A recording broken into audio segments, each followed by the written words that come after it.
Hello, this is Tim Congdon, Chair of the Institute of International Monetary Research at the University of Buckingham. It's late March 2026, just a week or two after the start of the Iran war, and a rather troubled time geopolitically for the world economy. Today, I won't be talking very much about monetary policy, at least not directly.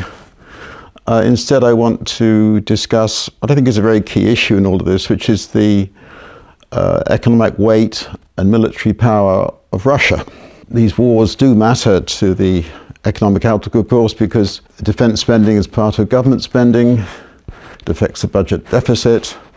The financing of the budget deficit affects monetary growth. Obvious links there. And also, certainly at the moment, there are impacts on energy prices and then inflation from these geopolitical developments. Now, one rather recurrent theme which irritates me in these discussions is that Russia is a great power and that it can affect the fate of the world in a I'm not disputing there can be some impact on the world economy from what Russia does, but I don't agree that it's a great power. And I get fed up with members of the chattering classes, journalists, politicians, and so on, when they say this kind of thing. There was an example just back in the Financial Times early this month, when in a review of a book on the coming storm, by a chap called Vestat. There's a review by the former editor-in-chief of The Economist, which was Bill Emmett, where Bill said, I know Bill a little bit, Bill said Vestat sees fragmentation, the great powers of America, China, and Russia, exhibiting a mixture of fears, resentments, and ambitions, while smaller powers circle around them, ducking when necessary, but also defending their own interests. Now, in my views, Vestat, if he thinks Russia's a great power, he doesn't know what he's talking about, but you then get Bill Emmett saying that Vestat's book is fluently written, wide-ranging, and that there are parallels between the current situation and that before the First World War. I did discuss the supposed great power status of Russia about a year ago, March 2025, when again we had all of this talk about Russia as a great power and so on.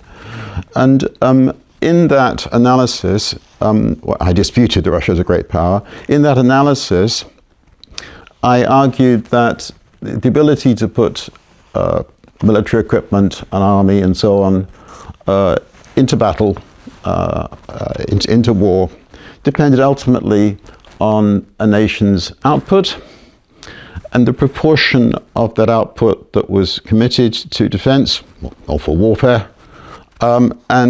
Crucial here was in fact the importance of advanced manufacturing capacity. Because it's not just a matter of having the ability to put weapons into a battlefield, it's also they've got to be good weapons, state-of-the-art weapons, which the other side can't match. So important to all this was important as subject is whether Russia has much advanced manufacturing capacity. Now the next few slides are in fact from the March 2025 presentation, and this I suppose is the key one. This shows the GDPs expected by the IMF at that time for 2025, current prices, current exchange rates for Russia and these other countries. You'll recall that in March 2025 there was much concern that with America apparently backing Russia in the negotiations about the Ukraine war, that this had fatally weakened Ukraine and that Ukraine would face a very difficult time in its contest with Russia.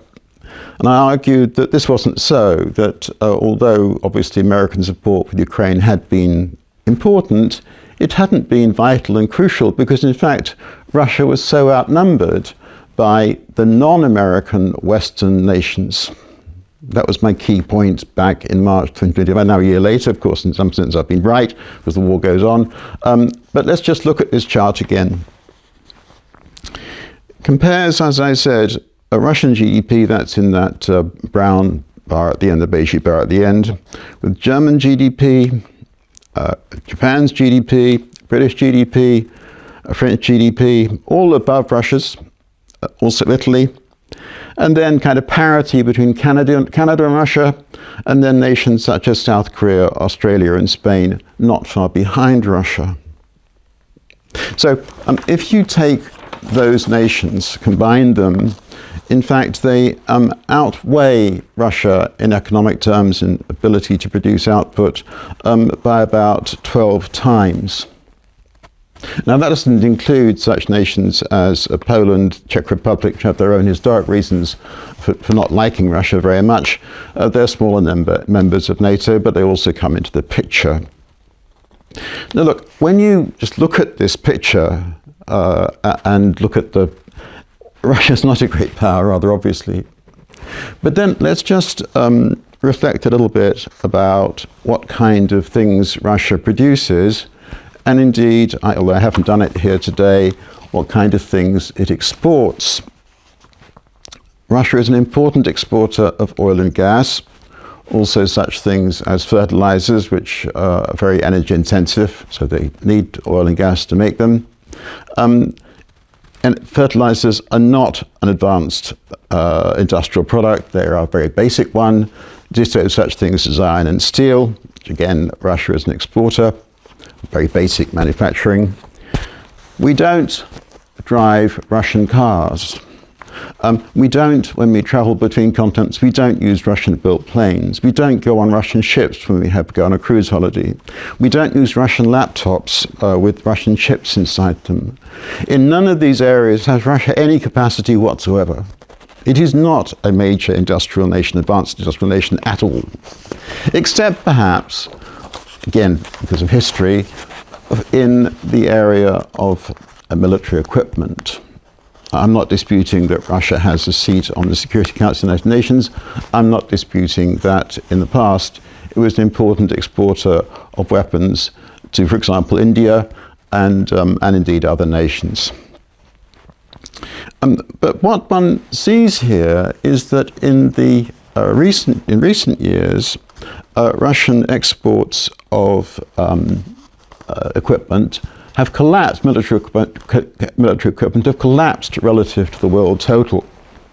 In the late 2010s, Russia still accounted for about 20% of these exports of military equipment, according to the Stockholm-based International Peace Research Fund Institute.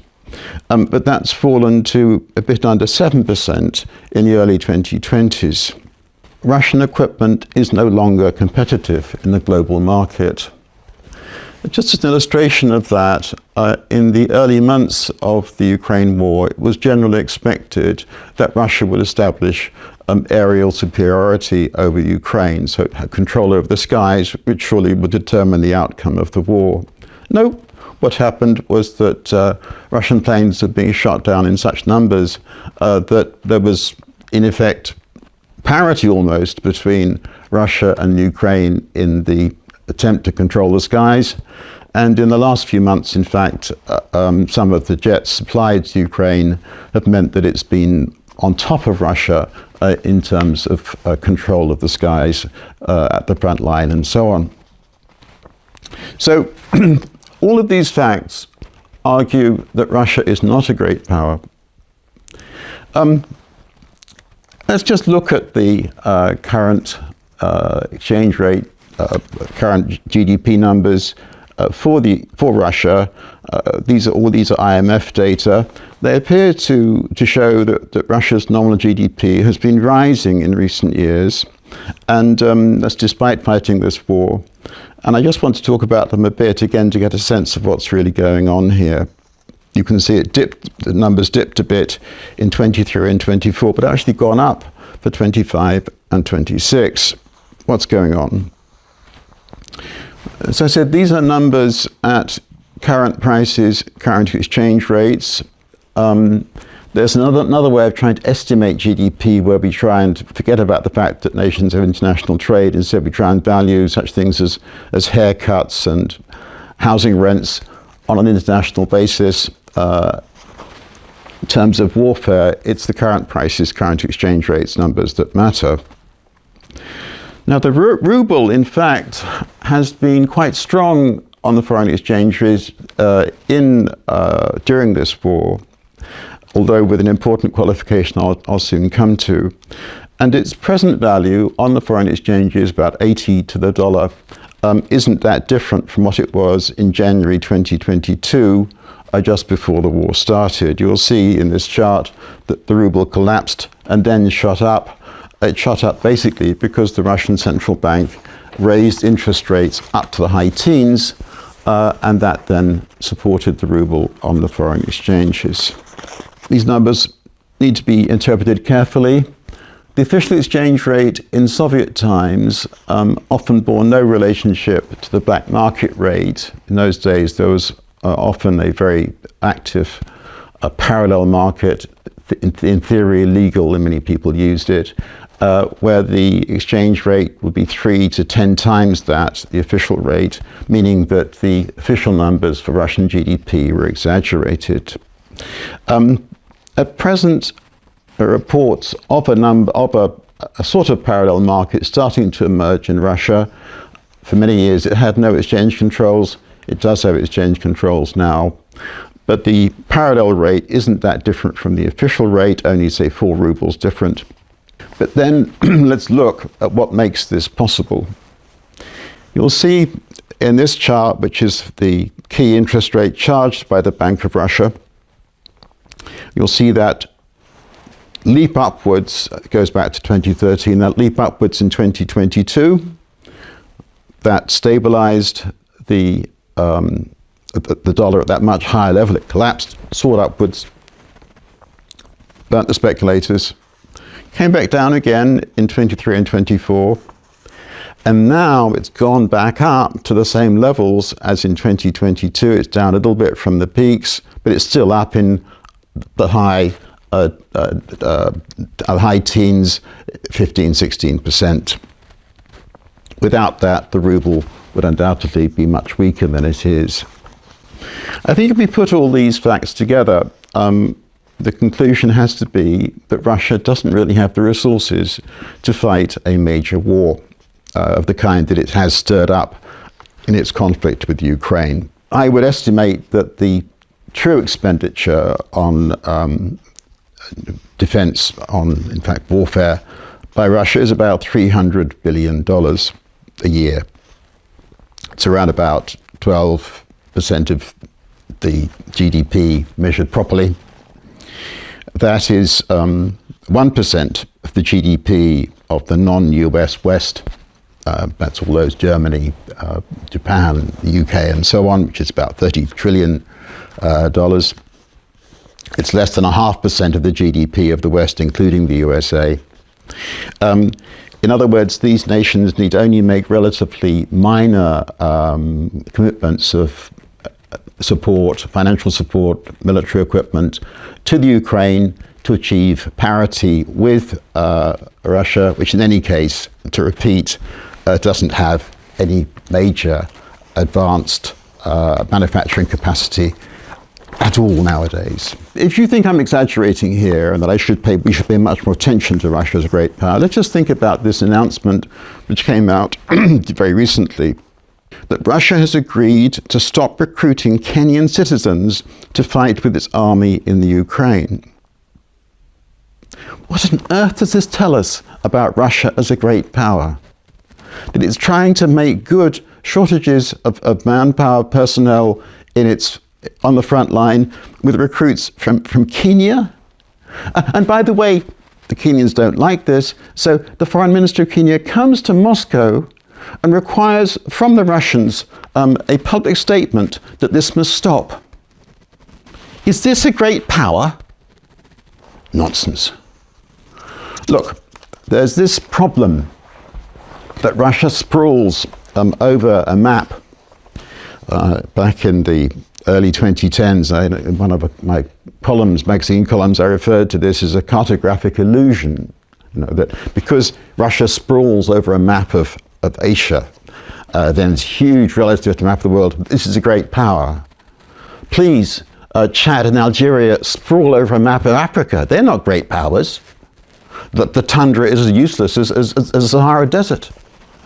I'm afraid what's going on here is not just it's kind of a cartographic hallucination. And quite frankly, people as well-informed and so on as Bill Emmett should not be referring to Russia as a great power. There's just been an announcement today that Russia has offered to the United States that it will stop sharing intelligence with Iran. Obviously, Iran fighting the USA in the war in the Gulf and so on. It would turn off this intelligence support to Iran if the Americans would stop supporting the Ukraine. Again, just think about what that's telling you about Russia as a great power. Just think about that announcement in public all over, it's over the newspapers and so on. Think about it. Russia is not a great power, and the notion that it is a cartographic hallucination. Thank you.